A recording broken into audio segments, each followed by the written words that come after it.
Can I ask you a serious question? Where are you? In front of a computer screen? In a body? In your home? In a city? On a planet? Are you in love? In pain? What is all this stuff that you see and you feel? What's it for? Where are you? And why are you there? If you really think about it, it's pretty clear that the answer to those questions holds the answer to every other possible question. And the only thing preventing us from getting the answer is the way we perceive reality. Because if we could see it for what it really is, then we would know for sure where we came from, what we are, where we're going, and why everything happens. So what is it about the way that we perceive that stops us from knowing? What's keeping us in the dark? Okay, let's start out here. This is the whole of reality. What we think of as other dimensions, non-material potential. Everything that's hidden from us, our future. What we want to feel but can't. What we want to know but don't know yet. For some reason, we have no sense of this. So to us, it's as though it doesn't exist at all. And what is all of this? Unlimited pleasure, unbounded existence, complete perception, and connection with the force that builds and guides the material universe, where we are. This is us, a closed box with 5 little openings to what surrounds us. And even though we have these 5 senses to tell us what's real and to guide us, none of them works in a way capable of sensing anything that's out here for what it actually is. The problem is, this is where we all really live. Yet we only experience what you find in there. And what you find in there is limited perception, isolation, fleeting pleasures, and all kinds of problems that cause suffering. Why don't we experience what's out here? Instead of what's in here?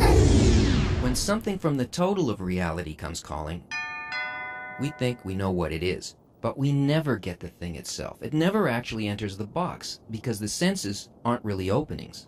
What's outside the box hits some kind of resistance, a screen, a barrier, like an eardrum, or a retina, a taste bud, or a nerve that interprets what's outside and then gives it an identity and a meaning, according to the effect that this unknown thing might have on the box.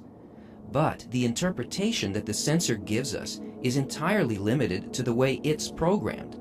The program doesn't tell us what the outer objective reality actually is. It reduces it, turning it into something else according to its rules.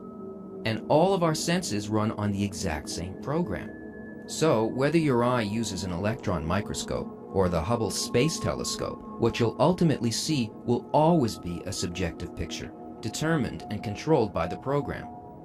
So what exactly is the program? It's called egoism, self-concern. How does this affect me? What do I get out of this? In other words, the will to receive. The box is a machine. The input, a formless unknown that gets processed through an inner program. And the output of the machine is our reality. But this isn't real reality. It's just the way it appears to the will to receive. Because out here, everything operates according to a different, all-encompassing program that only creates, sustains, and guides. It has absolutely no self-concern, so it has no limitations. It is unconditional altruism, the general law of the universe, the single benevolent force behind all nature and existence. It's the thing that gives you your life. This is the complete polar opposite of the box. It's like comparing the Big Bang to a black hole. It is so unlike the reason behind everything we feel, want, and do, that as long as we measure life through the 5 senses and the will to receive, we will never know our true nature, the nature of reality, or the purpose of our lives. The end. You don't really think that this is the end, do you? Because that would mean that life was designed to be cruel and senseless. And even though it sometimes feels that way, like right now, there's a point inside you that's sure that there's a way out of this narrow existence. And there is. But it all depends on how you desire.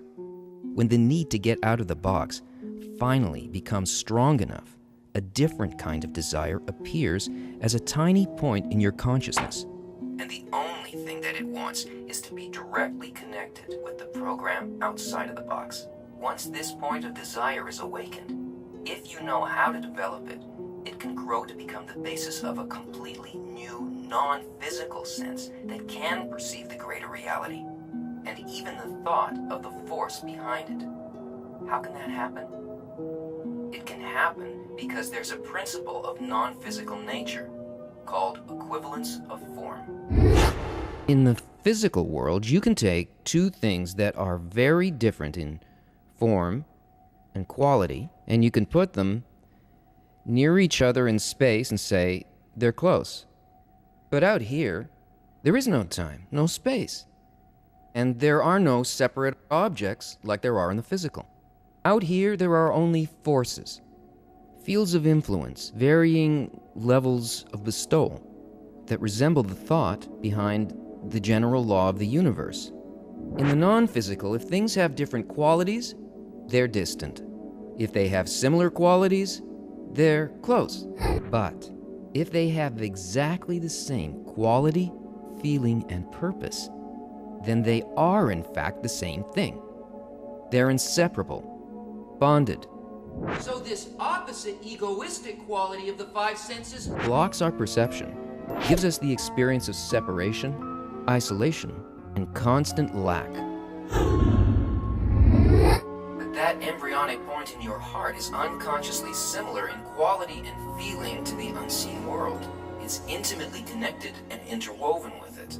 And the stronger your desire to transform your inner program to be like the outer one, the closer it brings you to know and enter it, and to see that everything in your life, every desire, every joy, every disappointment, is really the general law of the universe guiding reality to develop and awaken you to consciously come into balance with it, so that you can receive what it most wants to give you.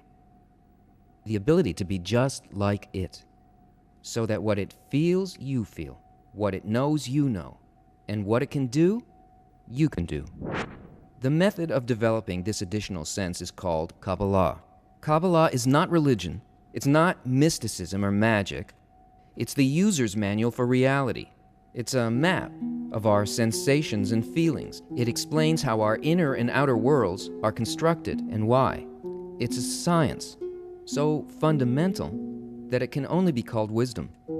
Kabbalah has been passed down through an unbroken chain from teacher to student over thousands of years, kept hidden until the time when humanity would reach the stage in its development where it could properly understand and use it. That time is now. The Ari Institute is a non-profit organization making authentic Kabbalah available to anyone who needs it, regardless of religion, nationality, age, or gender. If that point in your heart really wants to know more, here are the links. The end.